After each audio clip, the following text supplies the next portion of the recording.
जय हिंद दोस्तों, स्वागत है आपका अपने YouTube चैनल पर। रेडी हो जाइए, आज हम 72वें बीपीएससी टेस्ट सीरीज का सबसे इंपॉर्टेंट सेट देखने वाले हैं।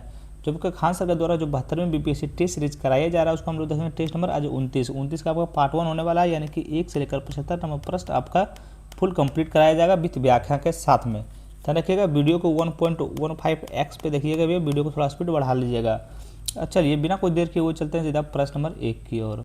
और हाँ भैया, इसके रिलेटेड एक आप लोग के लिए आवश्यक सूचना है। अगर आप लोग को इसके रिलेटेड अगर कोई बुक चाहिए होगा तो आपका डिस्क्रिप्शन बॉक्स में बहुत सारा बुक का जो सबका लिंक मिल जाएगा, वहाँ से आप कोई भी बुक आप ऑनलाइन कर सकते हैं और अपना सेट लगा सकते हैं। चलिए चलते हैं प्रश्न नंबर 1 की ओर।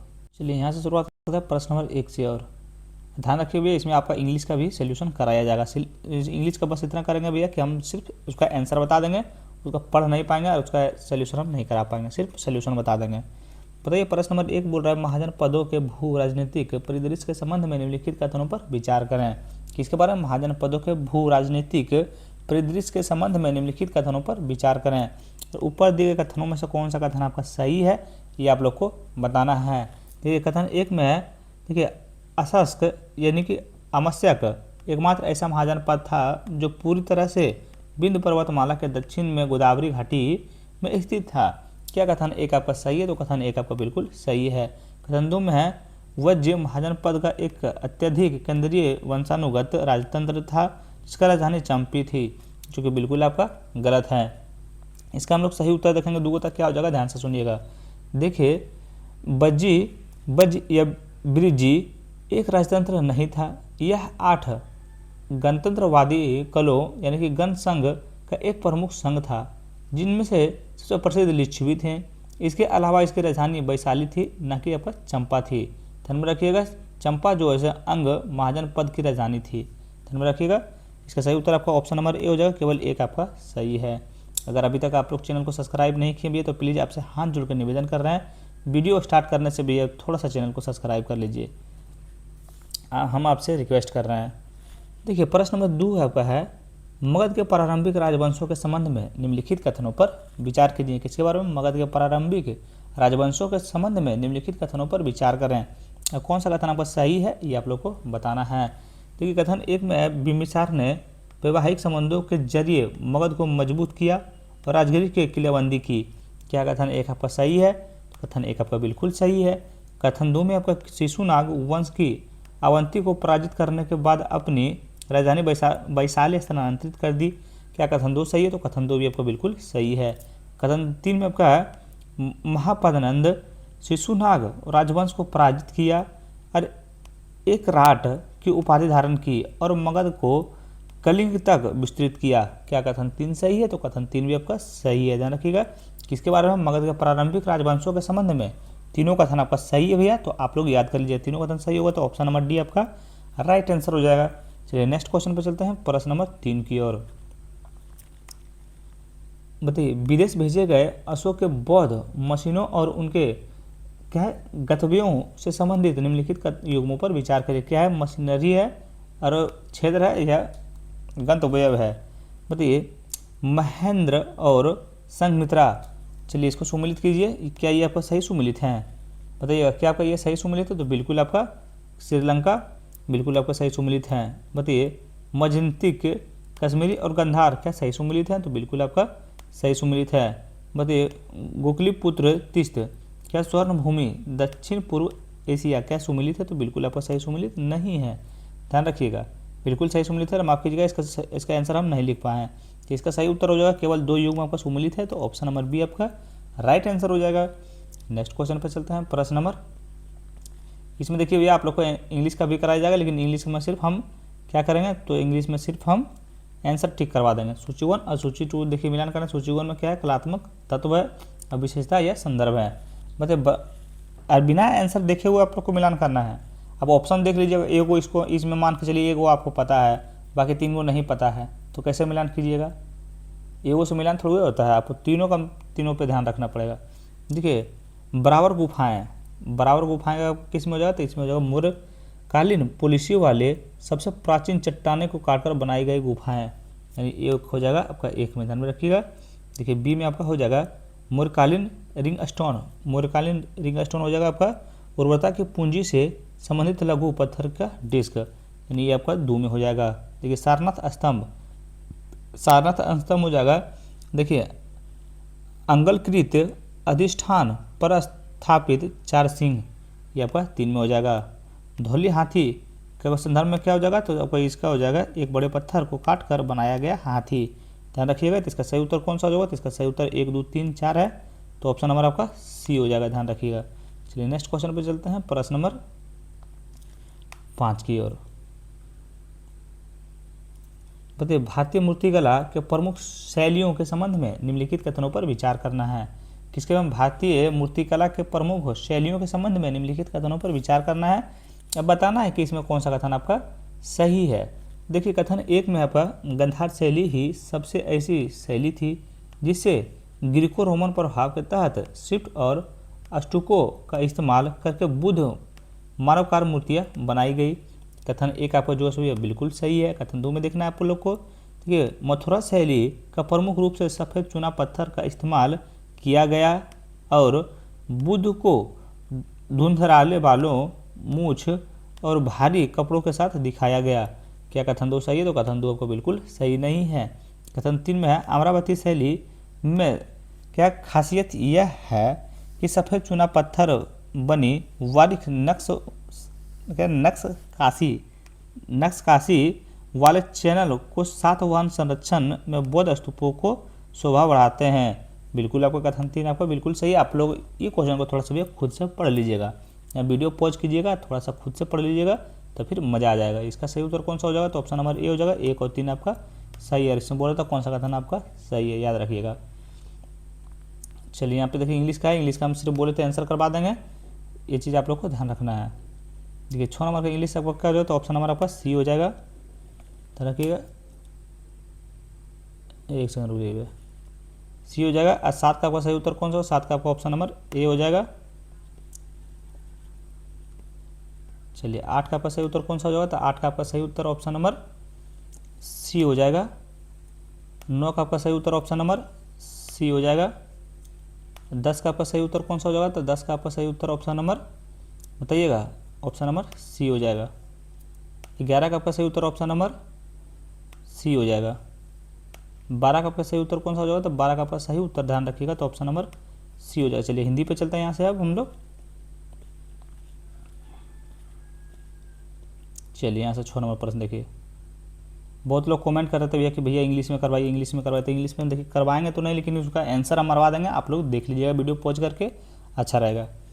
बताइएगा गुप्त युग के कलात्मक उपलब्धियों से संबंधित निम्नलिखित युगों पर विचार कीजिए। क्या कलात्मक या वास्तुकला संबंधी कार्य है, या संरचनात्मक या सौंदर्य परक विशेषता है। चलिए इसमें कितने आपको सुमिलित है ये आप लोग को बताना है।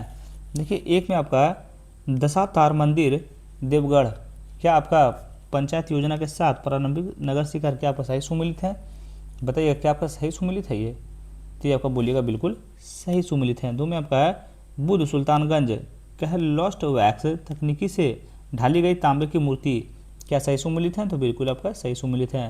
देखिए अजंता गुफा संख्या 1 की पेंटिंग, क्या पदपानी और वज्रपानी भित्ति चित्र क्या सही सुमिलित है, ये भी आपको बिल्कुल सही सुमिलित है। ध्यान में रखिएगा। इसमें क्या था बोल रहा था, कलात्मक वास्तुकला कार्य संबंधी और संरचनात्मक या सौंदर्य पूरक विशेषता है। ध्यान में रखिएगा। तो इसमें कौन सा आपका सही उत्तर हो जाएगा, तो इसमें तीनों आपका सही सुमिलित है, यानी कि तीनों युग्म आपका सही है। याद कर लीजिएगा, थोड़ा सा बहुत इंपॉर्टेंट क्वेश्चन है। 7 नंबर प्रश्न बताइए सूची 1 में क्या गुप्तोत्तर राजवंश है, सूची 2 में मुख्य राजधानी या क्षेत्र हैं, ये चीज़ आप लोग को ध्यान रखना है। चलिए बताइए ए में आपका है मोखरी के मिलान कीजिए तो आपका हो जाएगा कन्नौज अवस्थित राजनीतिक केंद्र। ध्यान रखिए कन्नौज हिंद गंगोय मैदान में अवस्थित राजनीतिक केंद्र है, ये आपका 4 में हो जाएगा। बताइए मेत्रक आपका हो जाएगा बल्लभी गुजरात का एक महत्वपूर्ण आर्थिक और शैक्षणिक केंद्र है, ये आपका 3 में हो जाएगा। पुष्पभूति बताइएगा पुष्पभूति आपका हो जाएगा। देखिए थानचंद के बाद हर्ष के अधीन कन्नौज का में एकीकृत वाकाटक आपका हो जाएगा वत्सगुल्म या परवरपुर विदर्भ क्षेत्र, याद रखिएगा। तो इसका सही उत्तर आपका कौन सा हो जाएगा, तो इसका सही उत्तर आपका जो है मिलान कर लीजिएगा, तो ऑप्शन नंबर ए आपका राइट आंसर हो जाएगा। नेक्स्ट क्वेश्चन पर चलते हैं, प्रश्न नंबर प्रश्न नंबर 8 की ओर। द मौर्यकालीन स्तंभों के शीर्ष में कौन सा विशेष रूप से एक विशाल बैल के उत्कृष्ट चित्रण के लिए प्रसिद्ध है, जो आमतौर पर इसे पाए जाने वाले सिंह रूपांकनों से अलग करता है। क्वेश्चन क्या था, थोड़ा सा ध्यान से पढ़ते हैं और बढ़िया से पढ़ते हैं। देखिए, मौर्यकालीन स्तंभों के शीर्ष में कौन सा विशेष रूप से एक विशाल बैल का उत्कृष्ट चित्रण के लिए प्रसिद्ध है, जो इसे आमतौर पर पाए जाने वाले सिंह रूपांकनों से अलग करता है। रूपांकनों से आपका अलग करता है, तो आपका कौन करता है, तो ये आपका करता है रामपुरवा शीर्ष स्तंभ करते हैं। ध्यान रखिएगा, तो ऑप्शन नंबर सी आपका सही उत्तर हो जाएगा। चलिए नेक्स्ट क्वेश्चन पे चलते हैं, प्रश्न नंबर 9 की ओर। बताइए, किस सिख गुरु ने आदि ग्रंथ का संकलन किया और मंसद प्रणाली को औपचारिक रूप दिया? इसका सही उत्तर आपका हो जाएगा गुरु अर्जुन देव किए थे। ध्यान में रखिए, देखिए सिख धर्म के 5वें गुरु अर्जुन देव को सिख धर्म के 2 मूलभूत संरचनात्मक विकासों का श्रेय दिया जाता था। ध्यान में रखिए, कौन सा है, आदि ग्रंथ का संकलन और एगो मंसद प्रणाली का औपचारिक रूप से देना। ध्यान रखिएगा। नेक्स्ट क्वेश्चन में चलते हैं, प्रश्न नंबर 10 की ओर। और अभी तक चैनल को सब्सक्राइब नहीं किया भैया तो प्लीज़ आपसे हाथ जोड़ कर निवेदन कर रहे हैं, प्लीज़ चैनल को सब्सक्राइब कर लीजिए। बताइएगा, 1579 में अकबर के मजहर का मुख्य उद्देश्य क्या था? तो 1579 में अकबर के मजहर का मुख्य उद्देश्य क्या था? तो मजहर का मुख्य उद्देश्य जो था आपका, तो धार्मिक मामलों से जुड़े विवादों पर अंतिम अधिकार सम्राट को सौंपना था। ध्यान रखिएगा, तो ऑप्शन नंबर सी आपका सही उत्तर हो जाएगा। ध्यान रखिएगा। नेक्स्ट क्वेश्चन पर चलते हैं, प्रश्न नंबर 11 की ओर। चलिए इसके बारे में थोड़ा सा हम लोग जानते हैं भैया। 10 नंबर प्रश्न सोल्यूशन हम नहीं दिए हैं, माफ़ कीजिएगा। देखिए, सितंबर 1579 में जारी मजहर, जिसे अक्सर चतुर्थकला फरमान कहा जाता है, यह मुख्य रूप से इस्लामी कानून को विवादित प्रश्नों पर अंतिम अधिकार सम्राट को सौंपने था। ध्यान में रखिए। 11 नंबर प्रश्न देखिए, भारतीय स्वतंत्रता आंदोलन के दौरान राजद्रोह पहले प्रसिद्ध मुकदमे से निम्नलिखित में से कौन सा समाचार पत्र जुड़ा था? तो भारतीय स्वतंत्रता आंदोलन के दौरान राजद्रोह के पहले प्रसिद्ध मुकदमे से निम्नलिखित में से कौन सा समाचार पत्र जुड़ा था? कौन सा समाचार पत्र जुड़ा था? तो बंगोवासी आपका इनके साथ में जुड़े हुए थे। देखिए, आधुनिक भारतीय इतिहास का पहला प्रसिद्ध राजद्रोह मुकदमा 1891 में बंगाली भाषा का साप्ताहिक समाचार पत्र बंगोवासी के संपादक जगेश्वर चंद्र बोस के खिलाफ शुरू किया गया था। याद रखिएगा। नेक्स्ट क्वेश्चन पे चलते हैं, प्रश्न नंबर 12 की ओर। बताइए, 1866 में ईस्ट इंडिया एसोसिएशन ने निम्नलिखित में से किस संगठन को प्रतिस्थापित किया? बताइए, 1866 में क्या ईस्ट इंडिया एसोसिएशन ने निम्नलिखित में से किस संगठन को प्रतिस्थापित किया था? बताइए, किस संगठन को प्रतिस्थापित किया था? तो ऊपर लंदन इंडियन सोसाइटी को आपका जो है प्रतिस्थापित किया था। ऑप्शन नंबर सी आपका सही उत्तर हो जाएगा। देखिए, लंदन इंडियन सोसाइटी जिसकी स्थापना 1865 में दादा भाई नौरोजी और WC बनर्जी ने की थी, जो महज एक साल बाद 1866 में ईस्ट इंडियन एसोसिएशन द्वारा प्रतिस्थापित किया गया था। ध्यान रखिएगा। नेक्स्ट क्वेश्चन पर चलते हैं, प्रश्न नंबर कितना पे 13 की ओर। इसका आंसर बता देते हैं। 13 का आपका सही उत्तर कौन सा हो जाएगा? तो ऑप्शन नंबर ए आपका राइट आंसर हो जाएगा। आप लोग याद कर लीजिएगा। 14 नंबर प्रश्न का आपका सही उत्तर कौन सा हो जाएगा? तो 14 का आपका सही उत्तर आपका प्रश्न नंबर डी हो जाएगा। ध्यान रखिएगा, 1 और 2 तीनों आपका। अब 15 नंबर प्रश्न का आपका सही उत्तर कौन सा हो जाएगा? तो ऑप्शन नंबर आपका सी सही उत्तर हो जाएगा। सिर्फ इसका आंसर बता देंगे भैया और आप लोग थोड़ा सा खुद से पढ़ लीजिएगा। 16 नंबर का प्रश्न का आपका सही उत्तर हो जाएगा, ऑप्शन नंबर सी हो जाएगा। 1 और 2 दोनों हो जाएगा। 17 नंबर प्रश्न का आपका सही उत्तर कौन सा हो जाएगा? तो ऑप्शन नंबर डी हो जाएगा। 18 नंबर प्रश्न का आपका सही उत्तर कौन सा हो जाएगा? तो ऑप्शन नंबर बी हो जाएगा। 19 नंबर प्रश्न का आपका सही उत्तर कौन सा हो जाएगा? तो ऑप्शन नंबर आपका ए हो जाएगा। चलिए यहाँ से शुरुआत करते हैं प्रश्न नंबर 13 से। और बताइए, कादम्बिनी गुंगुली के संबंध में निम्नलिखित कथनों पर विचार कीजिए। किसके बारे में? कादम्बिनी गांगुली के संबंध में निम्नलिखित कथनों पर विचार कीजिए। ध्यान में रखिएगा, इसमें कौन सा कथन आपका सही है ये आप लोग को बताना है। देखिए, एक में हुआ भारत का पहली महिला क्या स्नातकों में से एक थी। क्या कथन एक आपका सही है? बताइए भैया, क्या कथन एक आपका सही है? तो कथन एक जो है आपको बिल्कुल सही है। ध्यान रखिएगा। देखिए, 1883 में क्या कादम्बिनी गांगुली और चंद्रमुखी बसु भारत के पूरे ब्रिटिश साम्राज्य के इतिहास की पहली पहली महिला स्नातक बनी। ध्यान रखिएगा। 2 में हुआ भारतीय राष्ट्रीय कांग्रेस के खुले अधिवेशन को संबोधित करने वाली पहली महिला थी, जो कि बिल्कुल आपका सही है। 3 में उन्होंने 1885 में भारतीय राष्ट्रीय कांग्रेस के पहले अधिवेशन में खुले सत्र को संबोधित किया, जो कि बिल्कुल आपका गलत है। अगर 3 का हम लोग सही उत्तर देखेंगे तो क्या हो जाएगा, देखिए उन्होंने 1885 में कांग्रेस के पहले अधिवेशन में भाषण नहीं दिया। उन्होंने 1890 में कोलकाता में आयोजित कांग्रेस के 6ठे अधिवेशन में भाषण दिया था। ध्यान रखिएगा। नेक्स्ट क्वेश्चन पर आते हैं। इसका सही उत्तर आपका ऑप्शन नंबर ए हो जाएगा, 1 और 2 आपका सही है। नेक्स्ट क्वेश्चन पर चलते हैं प्रश्न नंबर 14 की ओर। भारतीय राष्ट्रीय कांग्रेस की नरमपंथी नेताओं की उपलब्धियां के संबंध में निम्नलिखित कथनों पर विचार करें। बताइए कि कौन सा कथन आपका सही है। कौन सा कथन आपका सही है, तो कथन 1 में उन्होंने लोकतंत्र, नागरिक स्वतंत्रता और प्रतिनिधि संस्थाओं को आदर्शों को लोकप्रिय बनाया। क्या कथन 1 आपका सही है, तो कथन 1 आपका बिल्कुल सही है। कथन 2 में उन्होंने ब्रिटिश शासन के तहत भारत के आर्थिक शोषण को उजागर किया, बिल्कुल सही है। उन्होंने भारतीय परिषद अधिनियम 1892 के माध्यम से विधान परिषदों का विस्तार सुनिश्चित किया, बिल्कुल सही है। ध्यान में रखिए। भारतीय राष्ट्रीय कांग्रेस के नरमपंथी नेताओं के उपलब्धियों के संबंध में तीनों कथन आपका सही है, याद रखिएगा। तीनों यानी ऑप्शन नंबर डी आपका राइट आंसर हो जाएगा, याद करते जाइएगा भैया। 15 नंबर प्रश्न बताइएगा सूची 1 और सूची 2। सूची 1 में क्या संगठन है, सूची 2 में संस्थापक या क्षेत्र है। बताइए अनुशीलन समिति का संस्थापक क्षेत्र कौन सा हो जाएगा, बताइएगा। बहुत ही बढ़िया क्वेश्चन है। तो अनुशीलन समिति का आपका हो जाएगा बंगाल। ध्यान रखिएगा। अनुशीलन समिति का आपका संस्थापक कौन सा क्षेत्र हो जाएगा, तो आपका बंगाल क्षेत्र से संबंधित है। बताइए अभिनव भारत किस संस्थापक हैं या फिर क्षेत्र हैं, तो ये होगा सावरकर बंधु। क्या ये आपका सही सुमेलित है, तो ये आपको बिल्कुल सही हो जाएगा। ध्यान रखिएगा। ये आपका 2 में हो जाएगा। बताइए भारत माता संघ आपका हो जाएगा ये। बताइए नीलकंठ ब्रह्मचारी, इसका स्थापना कौन किए थे, तो नीलकंठ आपका ब्रह्मचारी किए थे। बताइए गदर पार्टी का आपका लाला हरदयाल किए थे। ध्यान रखिए। तो इसका सही उत्तर कौन सा हो जाएगा, तो ऑप्शन 1 2 3 4 कहाँ है, तो ऑप्शन नंबर आपका सी में है, याद रखिएगा। नेक्स्ट क्वेश्चन पे चलते हैं प्रश्न नंबर 16 की ओर। तो बंगाल में क्रांतिकारी आंदोलन के संबंध में निम्नलिखित कथनों पर विचार कीजिए। किसके बारे में, बंगाल में क्रांतिकारी आंदोलन के संबंध में निम्नलिखित कथनों पर विचार करना है और बताना है कि कौन सा कथन आपका सही है। कथन 1 में 12 डकैती 1908 में पुलिस दास के नेतृत्व में ढाका अनुशीलन समिति द्वारा की गई थी, जो कि कथन 1 आपका बिल्कुल सही है। तो रखिए कथन 2 में है प्रफुल्ल चाकी और खुदीराम बोस ने मुजफ्फरपुर जज किंग्सफोर्ड के बाग में गाड़ी पर बम फेंककर उनकी हत्या का प्रयास किया था, जो कि बिल्कुल आपका क्या होता है, बिल्कुल आपका सही है। ध्यान रखिए कथन 2 भी आपका बिल्कुल सही होगा, तो इसीलिए इसका सही उत्तर हो जाएगा ऑप्शन नंबर सी। 1 और 2 आपका दोनों सही। किसके बारे में, बंगाल के क्रांतिकारी आंदोलन के संबंध में। क्वेश्चन पे ध्यान रखिएगा, क्वेश्चन दिमाग से जाएगा, फिर प्रश्न में पूरा दिमाग से तो निकल जाएगा। और अभी तक चैनल को सब्सक्राइब नहीं किया भैया, तो प्लीज़ आपसे हाथ जोड़ कर निवेदन कर रहे हैं भैया, चैनल को सब्सक्राइब कर लीजिए। हर एक सेट आपको यहाँ देखने को मिल जाएगा। ये बीपीएससी का मिल रहा है, आपको बिहार पुलिस का भी मिलेगा, हर एक सेट आपको मिल जाएगा। इसका अगर पीडीएफ आप लोगों को चाहिए तो टेलीग्राम पर आप ज्वाइन हो जाइएगा, वहाँ पे आपको पीडीएफ मिल जाएगा। तो निम्नलिखित मांगों पर विचार कीजिए। तो निम्नलिखित मांगों पर विचार कीजिए। इसमें क्या बोल रहा है, उपयुक्त में से कौन सी मांगे भारतीय राष्ट्रीय कांग्रेस की नरमपंथी कार्यक्रम का हिस्सा थी।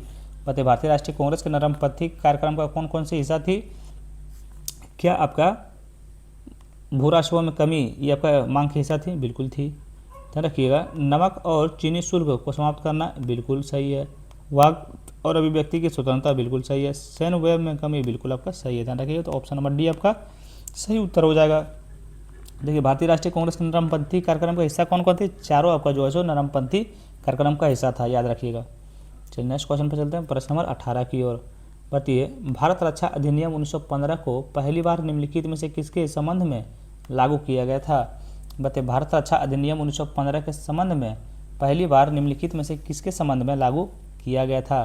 किसके संबंध में लागू किया गया था, तो प्रथम लाहौर षड्यंत्र मुकदमा में आपको लागू किया गया था। ध्यान में रखिएगा। देखिए भारतीय रक्षा अधिनियम 1915 विशेष रूप से गदर आंदोलन कुचलने के लिए अधिनियमित किया गया था और पहली बार इसे लाहौर षड्यंत्र मुकदमे 1915 ध्यान में रखिएगा मुकदमे 1915 के दौरान लागू किया गया था, याद रखिएगा। नेक्स्ट क्वेश्चन पर चलते हैं प्रश्न नंबर 19 की ओर।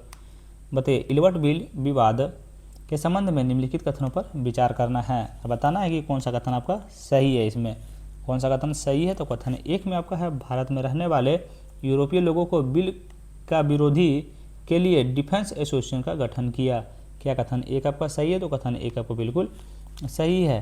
कथन 2 में आपका इंग्लैंड में ब्रिटिश प्रेस ने बिना किसी शर्त का बिल का समर्थन किया, जो कि बिल्कुल आपका गलत है। ये लॉर्ड रिपन ने यूरोपियन जनमत को शांत करने के लिए बिल का में संशोधन किया, जो कि बिल्कुल आपका सही होगा। इलवर्ट बिल के विवाद के संबंध में कथन 1 और 3 आपका सही होगा, तो ऑप्शन नंबर ए आपका राइट हो जाएगा। चलिए भाई नेक्स्ट क्वेश्चन पे चलते हैं। चलिए यहाँ से इंग्लिश आ गया, इंग्लिश का हम सिर्फ आंसर बताएंगे भैया, आप लोग पढ़ लीजिएगा खुद से। चलिए देखिए 20 नंबर प्रश्न का आपका सही उत्तर ऑप्शन नंबर आपका डी हो जाएगा। 21 नंबर प्रश्न का आपका ऑप्शन 21 का ऑप्शन नंबर ए हो जाएगा। 22 का आपका सही उत्तर कौन सा हो जाएगा, तो 22 का आपका सही उत्तर ऑप्शन नंबर सी हो जाएगा। चलिए 23 नंबर का देखते हैं, 23 का आपका सही उत्तर कौन सा हो जाएगा, 23 का आपका सही उत्तर रखिए तो ऑप्शन नंबर सी हो जाएगा। 24 का आपका सही उत्तर ऑप्शन नंबर बी हो जाएगा। 25 का आपका सही उत्तर ऑप्शन नंबर डी हो जाएगा। चलिए यहाँ से शुरुआत करते हैं प्रश्न नंबर 20 से। चलिए बताइएगा 20 नंबर प्रश्न देखिए आपका क्या बोल रहा है, मतलब निम्नलिखित में से कौन सा असहयोग आंदोलन शुरू करने के कारण थे। मतलब निम्नलिखित में से कौन सा असहयोग आंदोलन शुरू करने के कारण थे, कौन कौन से कारण थे, तो ये आपका थे, ध्यान में रखिएगा। देखिए 1919 के पंजाब के अन्याय, खिलाफत का अन्याय और रोलेट एक्ट के प्रति रोष, ध्यान में रखिएगा। तो आपका तीनों शायद आपको सही उत्तर हो जाएगा, ध्यान रखिएगा। तीनों जो है सबका ये तीनों कारण जो है जिसके कारण आपका असहयोग आंदोलन शुरू किया गया था, याद रखिएगा। चलिए नेक्स्ट क्वेश्चन पर चलते हैं, इसका सही उत्तर आपका ऑप्शन नंबर डी हो जाएगा।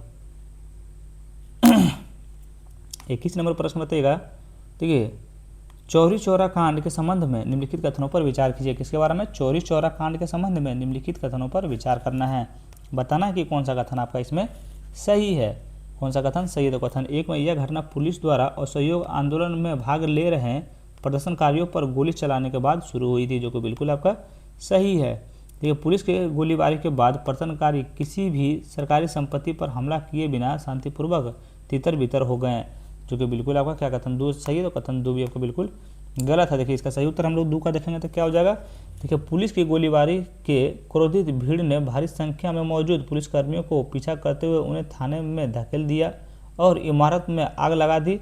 जब पुलिसकर्मियों ने आग से बचने की कोशिश की तो उन्हें बेरहमी से काट डाला, ध्यान में रखिएगा, और उसे वापस क्या किया, तो आग में फेंक दिया गया था, जिसमें कुल आपको 22 गो पुलिसकर्मी और 3 नागरिक मारे गए थे। याद रखिए इसका सही उत्तर आपका ऑप्शन नंबर ए हो जाएगा, केवल एक आपका सही हो जाएगा। किसके बारे में, चौरी चौरा कांड के संबंध में। चलिए नेक्स्ट क्वेश्चन पर चलते हैं, प्रश्न नंबर 22 की ओर।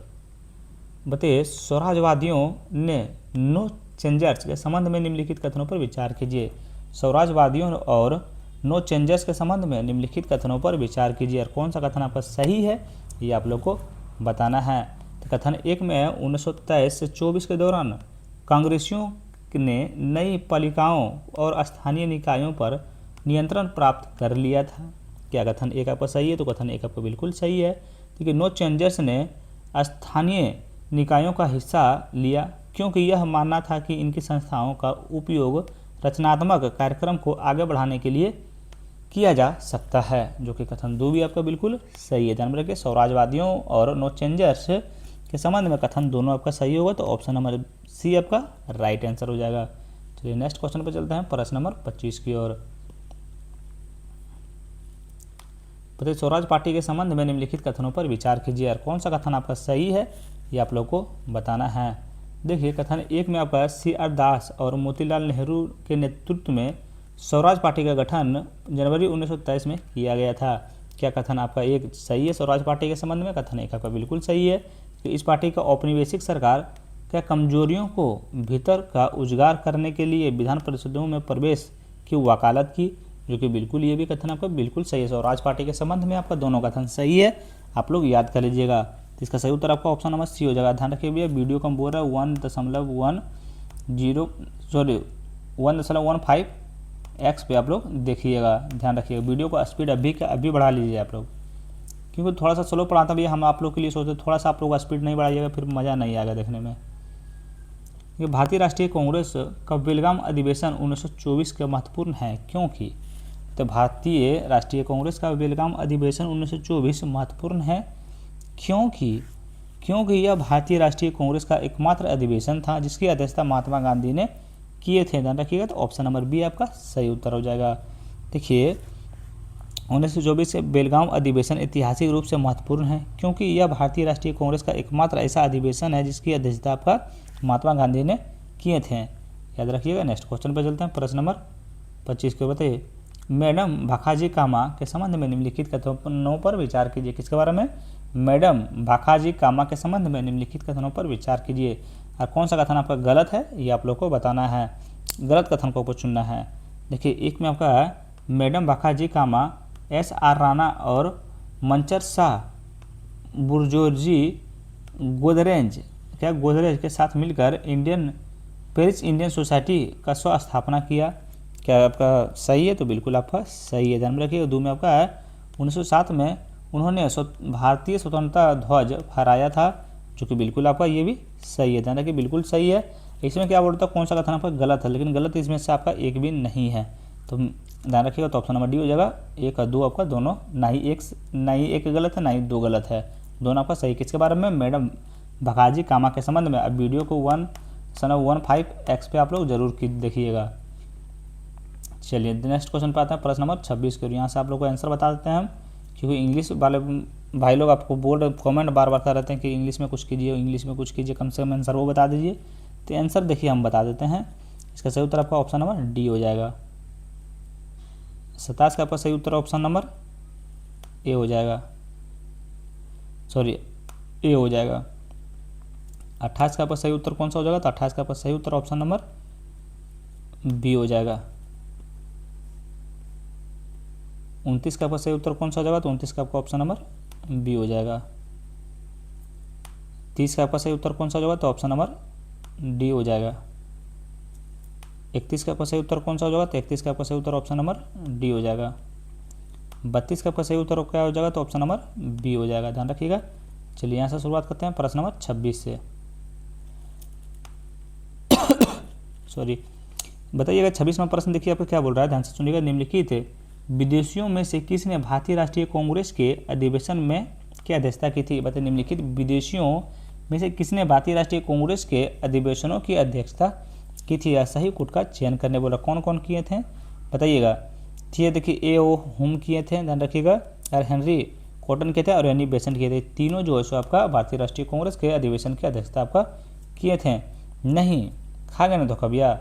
आपको कौन कौन किए थे? तो आपका हेनरी कॉटन किए थे और एनी बेसेंट किए थे। A.O. हुम आपको जो है सो नहीं किए थे, ध्यान रखिएगा। नहीं ध्यान रखिएगा तो फिर दिक्कत हो जाएगा आपको। चलिए नेक्स्ट क्वेश्चन पर चलते हैं, प्रश्न नंबर, इसका सही उत्तर आपका ऑप्शन नंबर डी हो जाएगा। 2 और 3 आपका जो है सो सही है, ध्यान में रखिए। भारतीय राष्ट्रीय कांग्रेस के अधिवेशन की अध्यक्षता आपका हेनरी कॉटन किए थे और एनी बेसेंट किए थे। चलिए नेक्स्ट क्वेश्चन पर आते हैं, प्रश्न नंबर 27 की ओर। बताइए Hindustan republication association Hindustan socialist republication association से जुड़ी निम्नलिखित घटनाओं को कालानुक्रम में व्यवस्थित करना है। कालानुक्रम में किसको? हिंदुस्तान रिपब्लिकेशन एसोसिएशन और हिंदुस्तान सोशलिस्ट रिपब्लिकेशन एसोसिएशन से जुड़ी निम्नलिखित घटनाओं को सही कालानुक्रम में व्यवस्थित करना है।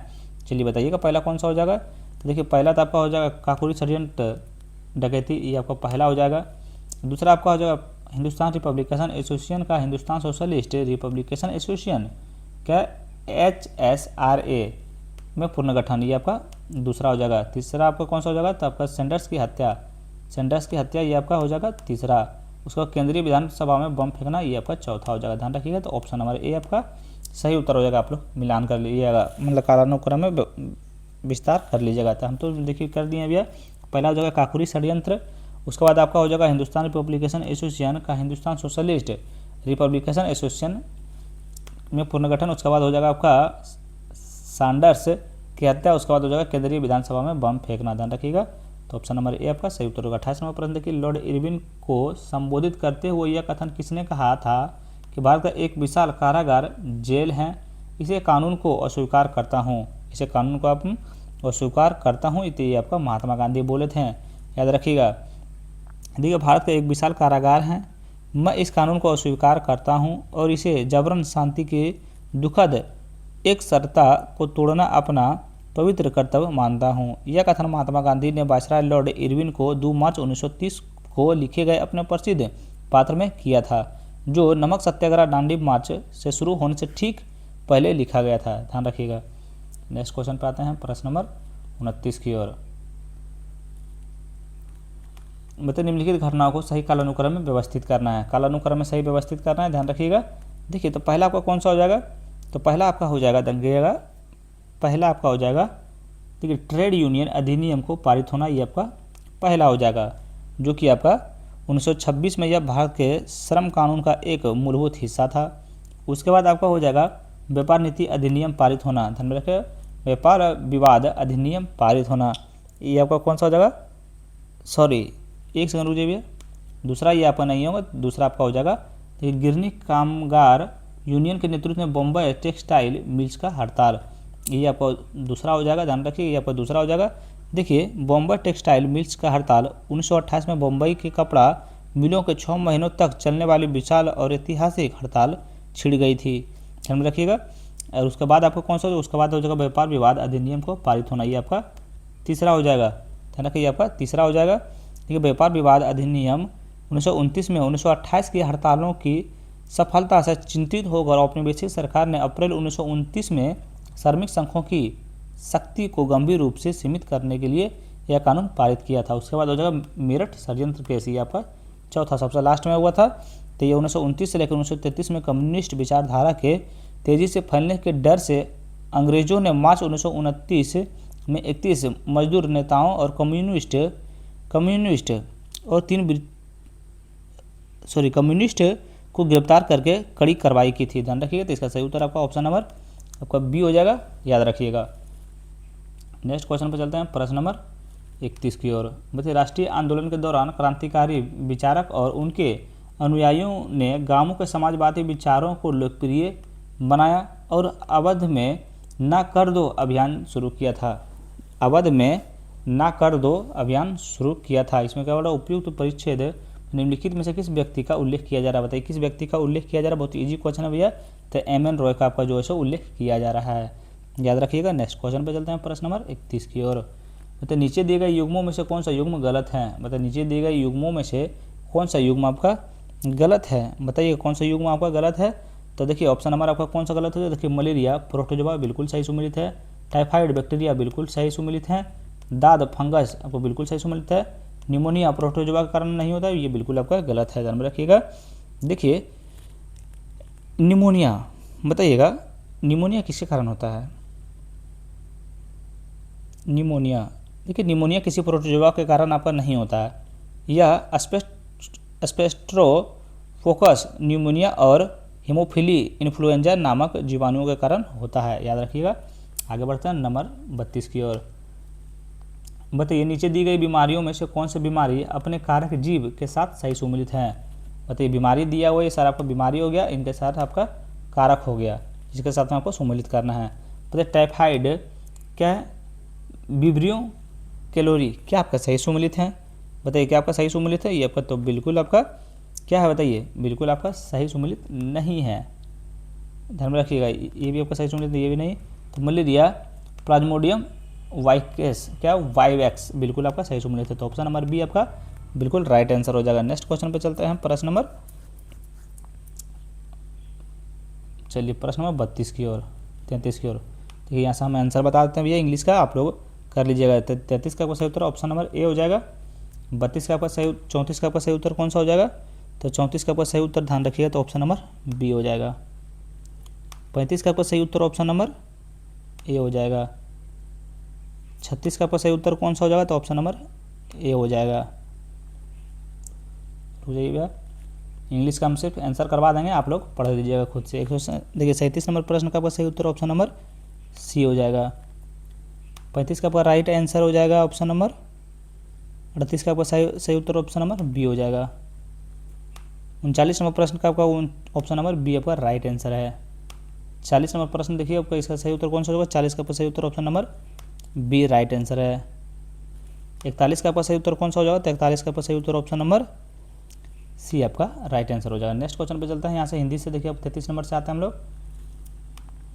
देखिए कथन और निष्कर्ष, बहुत लोग बोल रहे थे भैया कि इंग्लिश का भी करवाइए, कम से कम आंसर वो करवा दीजिए, तो पहले इंग्लिश का क्वेश्चन आता है फिर आपका हिंदी का आता है, ध्यान रखिएगा इस चीज़ को। देखिए कथन में क्या देना हो, साइनोबैक्टीरिया प्रकाश संश्लेषण करने वाले प्रोकैरियोटिक है। ध्यान रखिए, कथन हो गया। निष्कर्ष में क्या है, साइनोबैक्टीरिया में झिल्ली युक्त क्लोरोप्लास्ट होते हैं। और निष्कर्ष 2 में सभी प्रोकैरियोट्स प्रकाश संश्लेषण करने में सक्षम होते हैं। इसमें कौन सा आपका सही उत्तर हो जाएगा, ध्यान रखिएगा। इसमें कौन सा सही उत्तर है, तो इसका सही उत्तर आपका ध्यान रखिएगा। देखिए दोनों निष्कर्ष तो जो है आपका बिल्कुल सही नहीं है। ध्यान में रखिए, दोनों निष्कर्ष आपका सही नहीं है, तो इसीलिए सही उत्तर आपका ऑप्शन नंबर ए आपका राइट आंसर हो जाएगा। चलिए नेक्स्ट क्वेश्चन पर चलते हैं। प्रश्न माफ कीजिएगा, सोल्यूशन हम नहीं लिख पाते हैं। बताइए 100 वाट 250 वोल्ट क्या रेटिंग वाला एक इलेक्ट्रॉनिक बल्ब अपने रेटेड वोल्टेज पर कार्य करता है, तो इसका प्रतिरोध क्या होगा। तो इसका प्रतिरोध आपका क्या होगा, तो इसका प्रतिरोध जो है आपका हो जाएगा 625 ओम हो जाएगा। ध्यान रखिएगा। देखिए इसके बारे में थोड़ा सा सॉल्व करना पड़ेगा भैया, तभी आप लोग को ये समझ में आने वाला है। ध्यान रखिए, देखिए आर बराबर शायद 250 का स्क्वायर कीजिएगा बाय 100 कीजिएगा, तो देखिए आर बराबर यहाँ हो जाएगा। अब ऐसा सॉल्व कीजिएगा तो कितना होगा, 62,500 बाय 100। अब इसको इतना भागा दीजिएगा तो आर बराबर कितना निकल जाएगा, तो आर बराबर निकल जाएगा 625 ओम हो जाएगा। चलिए नेक्स्ट क्वेश्चन पे चलते हैं। प्रश्न नंबर 35 की ओर इसका सही उत्तर आपका ऑप्शन नंबर ए हो जाएगा। सॉल्व करना पड़ेगा भैया, इधर थोड़ा सा ध्यान रखिएगा। देखिए कथन में है निष्कर्ष 2 है, निष्कर्ष 1 निष्कर्ष 2 है। बताइए सेलुलोज और पेलिसे पॉलीसेकेराइड जो बीटा ग्लाइकोसिड 1 से जुड़े ग्लूकोज यूनिट बना होता है। निष्कर्ष कथन 1 में क्या दिया हुआ है कि सेलुलोज पौधा में मुख्य रूप से भंडारित कार्बोहाइड्रेट के रूप में काम करता है। क्या कथन 1 आपका सही होगा, कथन बताइए क्या कथन 1 आपका सही है। ध्यान दीजिए, देखिए अभी आंसर बताते हैं इसका। तो मानव पाचन एंजाइम सेल्यूलोज को पूरी तरह से हाइड्रोलिसिस कर सकते हैं। ध्यान रखिए, तो इसका सही उत्तर आपका हो जाएगा। दोनों निष्कर्ष आपका सही नहीं है, तो ऑप्शन नंबर ए आपका राइट आंसर हो जाएगा। ध्यान रखिएगा। नेक्स्ट क्वेश्चन पे चलते हैं। प्रश्न नंबर 37 की ओर। तो इनमें से कौन सी बीमारी वेक्टर जनित नहीं है। बताइए जनित नहीं है, बताइए निम्नलिखित इसमें से कौन सा बीमारी वेक्टर जनित नहीं है। कौन सा वेक्टर जनित आपका नहीं है, तो ये जो है आपका क्षय रोग जो है आपका वेक्टर जनित रोग नहीं है, याद रखिएगा। 38 नंबर प्रश्न बताइए कई तंत्रिकाएं तंतुओं को घेरे रहने वाली माइलिन सिस मुख्य रूप से किसके लिए जिम्मेदार होती है। बताइए कई तंत्रिका तंतुओं को घेरे रहने वाली माइलिन शीथ मुख्य रूप से किसके लिए जिम्मेदार होती हैं, किसके लिए जिम्मेदार आपका होती है, तो ये जो है सो आपका तंत्रिका आवृत्त संरचना की गति में वृद्धि करता। ध्यान रखिएगा, तो ऑप्शन नंबर बी आपका सही उत्तर हो जाएगा। नेक्स्ट क्वेश्चन में चलते हैं। प्रश्न नंबर 39 की ओर। किस अंतस्रावी ग्रंथि को मास्टर ग्रंथि कहा जाता है। किस अंतस्रावी को मास्टर ग्रंथि कहा जाता है। मास्टर ग्रंथि आपका पिट्यूटरी को आपका कहा जाता है। ध्यान रखिए, थोड़ा फास्ट में निकलेंगे, वन लाइनर रहेगा भी है, उसको हम लोग तुरंत अगर फास्ट से निकल जाएंगे। बताइए देखिए कथन में क्या बोला है। देखिए जिम्नोस्पर्म नग्न बीज उत्पन्न करते हैं जो फलों के भीतर बंद नहीं होते हैं। निष्कर्ष 1 में हर जिम्नोस्पर्म और वेल्यूकलर टिश्यू नहीं होता है। एक तो निष्कर्ष आपका सही है। फल बनने के लिए भंडारण का होना आवश्यक है, ये भी आपका सही ध्यान में रखिएगा। तो आपका कौन सा जगह, तो दोनों केवल दोनों निष्कर्ष आपका न सॉरी निष्कर्ष 1 तो आपका गलत है, केवल निष्कर्ष 2 आपका सही है, याद रखिएगा। नेक्स्ट क्वेश्चन पर चलते हैं। प्रश्न नंबर 41 की ओर। इसको थोड़ा सा सॉल्व करना पड़ेगा, ध्यान रखिएगा। इसका सही उत्तर कौन सा हो जाएगा, तो ऑप्शन नंबर सी आपका सही उत्तर हो जाएगा। चलिए नेक्स्ट क्वेश्चन पर चलते हैं। प्रश्न नंबर 42। पहले देखिए इंग्लिश आएगा, उसके बाद आपका 42 नंबर प्रश्न हिंदी आपका आएगा। देखिए 42 का सही उत्तर आपका कौन सा हो जाएगा, तो ऑप्शन नंबर सी आपका सही उत्तर हो जाएगा। सॉरी ऑप्शन नंबर सी, यहाँ ऑप्शन नंबर सी हो जाएगा। 143 का आपका सही उत्तर कौन सा होगा, 143 का आपका सही उत्तर ऑप्शन नंबर सी आपका राइट आंसर है। 44 का आपका सही उत्तर ऑप्शन नंबर बी है। 45 का आपका सही उत्तर ऑप्शन नंबर बी है। चलिए इंग्लिश का भी है, इंग्लिश में आप लोग कर लीजिएगा। चलिए 46 नंबर प्रश्न का आपका सही उत्तर ऑप्शन नंबर सी हो जाएगा। नेक्स्ट 47 नंबर प्रश्न का आपका सही उत्तर ऑप्शन नंबर ए हो जाएगा। 48 नंबर का सही उत्तर आपका ऑप्शन नंबर डी हो जाएगा। 49 नंबर प्रश्न का आपका सही उत्तर ऑप्शन नंबर ए हो जाएगा। 50 नंबर प्रश्न का आपका सही उत्तर ऑप्शन नंबर सी हो जाएगा। 51 नंबर प्रश्न का आपका सही उत्तर ऑप्शन नंबर डी हो जाएगा। चलिए यहाँ से 42 नंबर प्रश्न आपका हिंदी में आएगा, याद रखिएगा। ठीक है, सूची 1 में स्थिति है, सूची 2 में आपका मूल सिद्धांत है, ध्यान रखिएगा। यहाँ से मिलान करना स्थिति और मूल सिद्धांत है। बताइए, बस के अचानक चलने पर यात्री पीछे की ओर गिरता है, इसका मूल सिद्धांत आपको क्या हो जाएगा? तो इनका मूल सिद्धांत आपका हो जाएगा विराम का जड़त्व हो जाएगा, 2 में हो जाएगा। तो जब अचानक रुकने पर यात्री आगे की ओर गिरता है तो इसका कौन सा मूल सिद्धांत होगा? तो इनका मूल सिद्धांत आपका हो जाएगा गति का जड़त्व, ध्यान रखिएगा। तो जब गोली चलाई जाती है तो बंदूक पीछे की ओर झटका देती है, तो इसका कौन सा आपका सिद्धांत हो जाएगा? तो इनका सिद्धांत हो जाएगा आपका, ध्यान रखिएगा, क्रिया और प्रतिक्रिया, ध्यान रखिएगा। बताइए, वृत्ताकार गति से छूता पत्थर स्पर्श रेखीय दिशा में मुड़ता है, तो ये आपका हो जाएगा दिशा का जड़त्व, ध्यान रखिएगा, 3 में हो जाएगा। ध्यान रखिए 42 का सही उत्तर कौन सा हो जाएगा? तो ऑप्शन नंबर आपका सी राइट आंसर हो जाएगा। मिलान कर लीजिएगा आप लोग और याद कर लीजिएगा। अगर अभी तक चैनल को सब्सक्राइब नहीं किया भैया तो प्लीज़ चैनल को सब्सक्राइब कर लीजिए। तो एक चक्रीय प्रक्रिया के लिए आंतरिक ऊर्जा कुल परिवर्तनों का होता है। बताइए, एक चक्रीय प्रक्रिया के लिए आंतरिक ऊर्जा में कुल परिवर्तन होता है, तो इनमें कुल परिवर्तन आपका कितना होता है? तो ये आपका होता है 0 होगा, ध्यान रखिएगा। अगला 44 नंबर प्रश्न बताइएगा कि रेफ्रिजरेटर मुख्य रूप से गर्मी को किस प्रकार स्थानांतरित करता है? बताइए, रेफ्रिजरेटर मुख्य रूप से गर्मी को किस प्रकार स्थानांतरित करता है? किस प्रकार का स्थानांतरित करता है? तो आपका भ्रम कार्य के साथ कम तापमान से उच्च तापमान की ओर, ध्यान रखिएगा। तो ऑप्शन नंबर बी आपका सही उत्तर हो जाएगा। 45 नंबर प्रश्न देखते हैं हम लोग। तो इनमें से कौन सा कृत्रिम रूप से निर्मित पहला तत्व है? इनमें से कौन सा कृत्रिम रूप से पहला निर्मित तत्व है? पहला निर्मित तत्व आपका जो है, ठीक है, कौन सा हो जाएगा? टेक्रेटियम हो जाएगा, टेक्रेटियम हो जाएगा, ध्यान रखिएगा। ऑप्शन नंबर आपका बी राइट आंसर हो जाएगा। चलिए नेक्स्ट क्वेश्चन पे चलते हैं। प्रश्न नंबर, थोड़ा सा देखिए भी, इधर वन लाइनर आया, थोड़ा सा फास्ट निकलिए क्योंकि टाइम अभी बहुत ज़्यादा, 1 घंटा 20 मिनट लग जाएगा अगर पूरा डिफिनेशन से करते चल गए तो। थोड़ा सा वन लाइनर होगा तो वन लाइनर तो आप लोग को पता ही होगा, इसमें थोड़ा सा हम लोग जल्दी फास्ट में निकलेंगे। तो इनमें से कौन सा घास परिवार का सदस्य नहीं है? तो इनमें से कौन सा घास आपको परिवार का सदस्य नहीं है? तो बांस का जो घास आपका परिवार का सदस्य नहीं है। 47 नंबर प्रश्न बोल रहे इनमें से कौन सा क्लोरीन का सबसे कम स्थिर ऑक्साइड है? तो इनमें से कौन सा क्लोरीन का सबसे कम स्थिर ऑक्साइड है? सबसे कम स्थिर ऑक्साइड आपका कौन सा है? तो ये आपका है Cl2O, ध्यान में रखिएगा। ऑप्शन नंबर ये आपका राइट आंसर हो जाएगा। इनमें से कौन सा क्षार नहीं है? बताइए, इनमें से कौन सा क्षार आपका नहीं है? तो ये आपका जो है सो C2H5OS, ये जो है आपका क्षार नहीं है, ध्यान रखिएगा।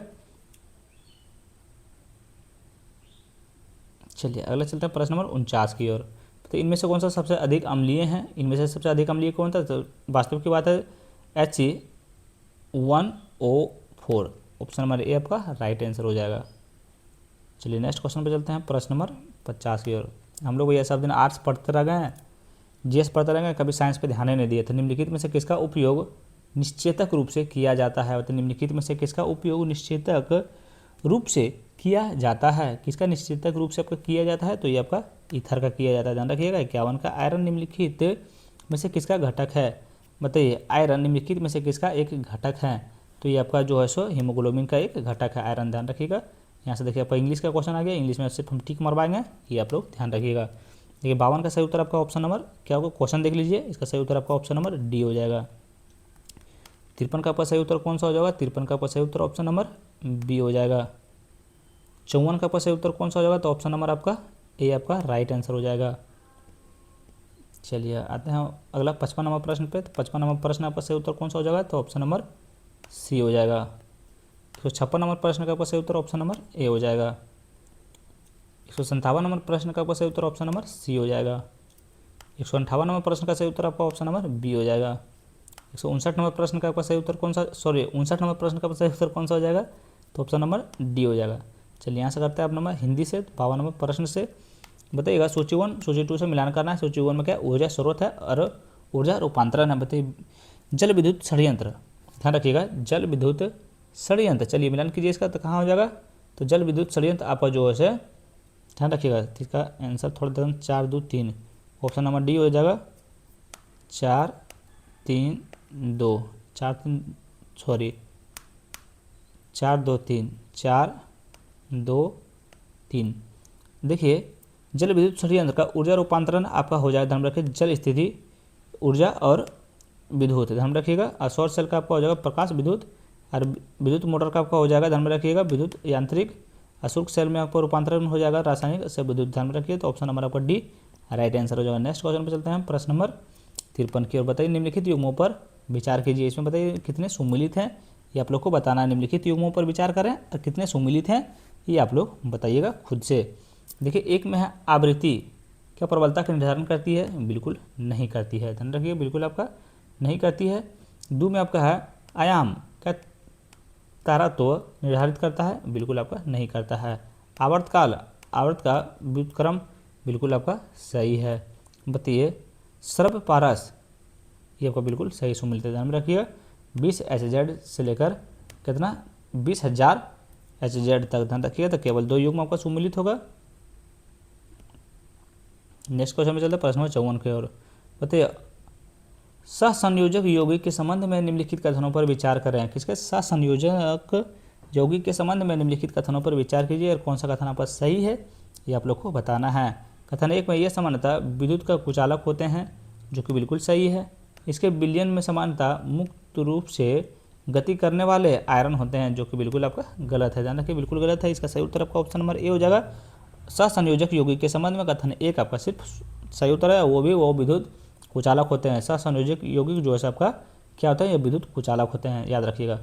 चलिए नेक्स्ट क्वेश्चन पर चलते हैं प्रश्न नंबर 55 की ओर। बताइए रिसाव या लीक पता लगाने के लिए LPG में कौन सी गैस मिलाई जाती है? बताइए रिसाव या लीक का पता लगाने के लिए LPG में कौन सा गैस मिलाई जाती है? तो ये आपका एथिल मर्कैप्टन मिलाया जाता है, ध्यान रखिएगा। तो ऑप्शन नंबर सी आपका सही उत्तर हो जाएगा। 56 नंबर प्रश्न निम्नलिखित कथनों पर विचार करें और उपयुक्त में से कौन सा कथन आपका सही है ये आप लोग को बताना है। बताइए क्या बोलो, निम्नलिखित कथनों पर विचार करिए, कौन सा कथन आपका सही है? तो विचार कर। कठोर जल साबुन के साथ झाग नहीं बनाता है, क्या कथन 1 आपका सही है? तो बिल्कुल आपका सही होगा। कथन 2 में है कलाट की विधि में कठोरता दूर करने के लिए चूना मिलाया जाता है, जो कि कथन 2 आपका बिल्कुल सही है। कथन 3 में है अस्थायी कठोरता को उबालकर दूर किया जा सकता है, जो कि बिल्कुल आपका गलत है, ध्यान रखिए। कौन सा कथन सही है? तो 1 और 2 आपका सही है, ध्यान में रखिएगा। कठोर जल साबुन के साथ झाग नहीं बनाता है। क्लार्क की विधि कठोरता दूर करने के लिए चूना मिलाया जाता है, ध्यान रखिएगा। ऑप्शन नंबर ए आपका राइट आंसर हो जाएगा। नेक्स्ट क्वेश्चन 57 नंबर प्रश्न, इनमें से कौन सी धातु आयरन सल्फेट के घोल आयरन को विस्थापित कर सकती है? बताइए इनमें से कौन सा धातु आयरन सल्फेट को घोल से आयरन को विस्थापित कर सकती है, ध्यान रखिएगा। बताइएगा। तो इसका सही उत्तर आपका जिंक हो जाएगा, ध्यान में रखिएगा। देखिए अधिक क्रियाशील धातु कम क्रियाशील धातु को लवण विलयन से विस्थापित कर सकती है, इसका विस्थापन अभिक्रिया कहते हैं और यह धातुओं की क्रियाशील श्रृंखला पर आधारित है, ध्यान रखिएगा। नेक्स्ट क्वेश्चन पर चलते हैं प्रश्न नंबर 58 की ओर। बताइए हेवन 1 को मुख्य रूप से दुनिया के पहले किस रूप से डिजाइन किया गया है? बताइए हेवन 1 को मुख्य रूप से दुनिया के पहले किस रूप में डिजाइन किया गया है? तो किस रूप में डिजाइन किया गया है? तो आपका वाणिज्यिक अंतरिक्ष स्टेशन के रूप में आपका डिजाइन किया गया, ध्यान रखिएगा। तो ऑप्शन नंबर बी आपका सही उत्तर हो जाएगा। 59 नंबर प्रश्न देखिए ब्लू वर्ड ब्लॉक 2 उपग्रह प्राथमिक उद्देश्य क्या प्रदान करना है? बताइए ब्लू वर्ड ब्लॉक 2 उपग्रह का प्राथमिक उद्देश्य क्या प्रदान करना है, ध्यान रखिए। बताइए क्या प्रदान करना है? तो ये आपका अंतरिक्ष आधारित 4G और 5G सेलुलर ब्रॉडबैंड को आपका जो है सो उपग्रह का प्राथमिक उद्देश्य को प्रदान करना है, ध्यान रखिएगा। तो ऑप्शन नंबर डी आपका सही उत्तर हो जाएगा। चलिए इसके बारे में थोड़ा सा हम लोग जानते हैं। देखिए AAST स्पेस मोबाइल द्वारा विकसित वाणिज्यिक उपचार उपग्रहों को अगली पीढ़ी की श्रृंखला है जो अंतरिक्ष आधारित 4G और 5G सेल्युलर ब्रॉडबैंड को सीधे समानांतर स्मार्टफोन तक पहुंचाने के लिए बनाई गई है, जिसे जमीन पर स्थित सेल्युलर टावरों या विशेष उपग्रहों हैंडसेट की आवश्यकता समाप्त हो जाएगी, ध्यान में रखिएगा। नेक्स्ट क्वेश्चन पे चलते हैं प्रश्न नंबर, यहाँ से आपका 60 नंबर प्रश्न आएगा, फिर 60 नंबर प्रश्न आपका हिंदी आने वाला है। तो इसका सही उत्तर कौन सा होगा? तो ऑप्शन नंबर ए आपका राइट आंसर हो जाएगा। सिर्फ आंसर हम करवा देते हैं इंग्लिश का। 61 नंबर प्रश्न का आपका सही उत्तर ऑप्शन नंबर सी हो जाएगा। 62 नंबर प्रश्न का आपका सही उत्तर ऑप्शन नंबर बी हो जाएगा। 63 नंबर प्रश्न का आपका सही उत्तर ऑप्शन नंबर सी हो जाएगा। 64 नंबर प्रश्न का आपका सही उत्तर ऑप्शन नंबर बी हो जाएगा। चलिए सिर्फ इंग्लिश का हम सोल्यूशन करवा देंगे, आप लोग पढ़ लीजिएगा वीडियो रोक के या फिर आप लोग याद करते जाइएगा। देखिए 65 नंबर प्रश्न का आपका सही उत्तर ऑप्शन नंबर कौन सा हो जाएगा? तो सी हो जाएगा, ध्यान रखिएगा। 66 नंबर प्रश्न का आपका सही उत्तर ऑप्शन नंबर ए हो जाएगा। 67 नंबर प्रश्न का आपका सही उत्तर कौन सा हो जाएगा? तो ऑप्शन नंबर ए हो जाएगा। 68 नंबर प्रश्न का आपका सही उत्तर कौन सा हो जाएगा? तो ऑप्शन नंबर ए हो जाएगा, 1 और 2। चलिए यहाँ सब चलते हैं हम प्रश्न नंबर हिंदी की ओर। 60वां प्रश्न देखिए आपका हिंदी क्या बोल रहा है, ध्यान से सुनिएगा। देखिए, इनमें से किसे 2025 का भौतिक नोबेल पुरस्कार दिया गया है। बताइए, इनमें से किसे भौतिक का नोबेल पुरस्कार दिया गया है। नीचे कूट का उपयोग करके सही उत्तर को आपको चुनना है।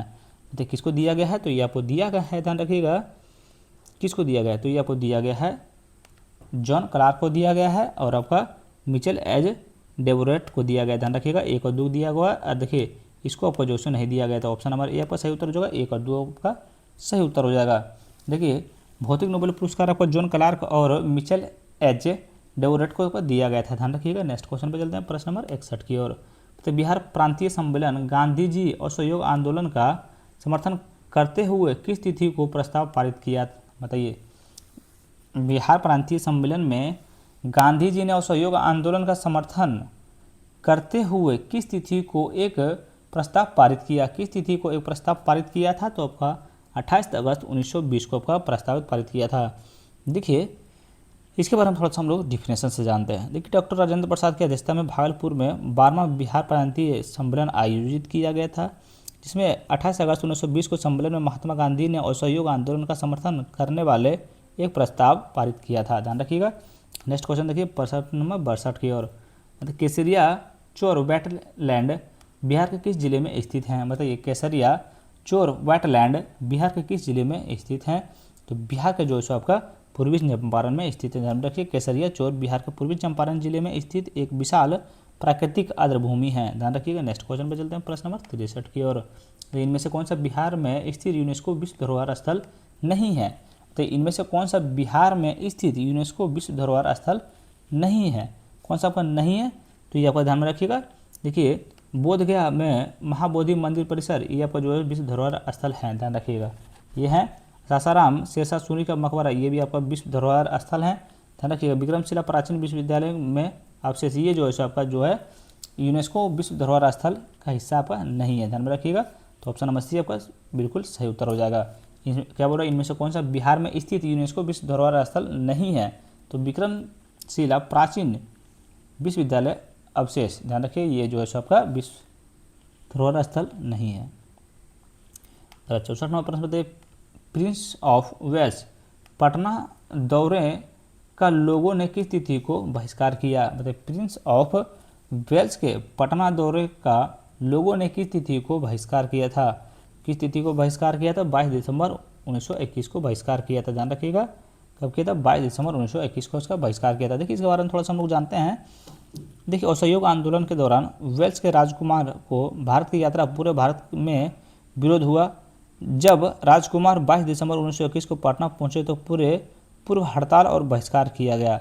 यह बहिष्कार गांधी के असहयोग आंदोलन में बिहार के सशक्त भागीदारी को दर्शाता है, ध्यान में रखिएगा। नेक्स्ट क्वेश्चन पे चलते हैं प्रश्न नंबर 65 की ओर।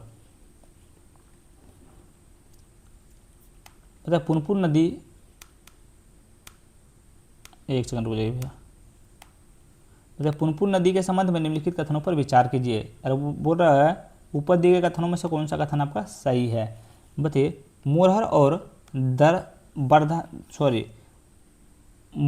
और दरधा नदियाँ पुनपुन के दाहिने किनारे की प्रमुख सहायक नदियाँ हैं, जो कि बिल्कुल आपका सही है। 2 में आपका बैगी और सिरोका बाईं और सहायक नदियाँ हैं, जो कि बिल्कुल आपका बिल्कुल आपका सही है, ध्यान रखिएगा। तो 1 और 2 आपका सही उत्तर हो जाएगा। तो ऑप्शन नंबर सी आपका राइट आंसर हो जाएगा। किसके बारे में, पुनपुन नदी के संबंध में, याद रखिएगा, दोनों आपका सही है। 66 नंबर प्रश्न बताइएगा, नीति आयोग के बहुआयामी गरीबी सूचकांक 2023 के अनुसार बिहार की आबादी का लगभग कितना हिस्सा अभी भी बहुआयामी रूप से गरीब है। बताइए, कितना हिस्सा बहुआयामी रूप से अभी भी गरीब है, तो 33% अभी भी गरीब है, ध्यान रखिएगा। देखिए, नीति आयोग के राष्ट्रीय बहुआयामी गरीबी सूचकांक 2023 के अनुसार बिहार में भारतीय राज्यों की में बहुआयामी गरीबी दर सबसे अधिक दर्ज की गई है, क्योंकि बिहार में लगभग 33% आबादी बहुआयामी गरीबी से ग्रस्त हैं, याद रखिएगा। नेक्स्ट क्वेश्चन चलते हैं प्रश्न नंबर 67 की ओर। बताइए, बिहार साइंटिफिक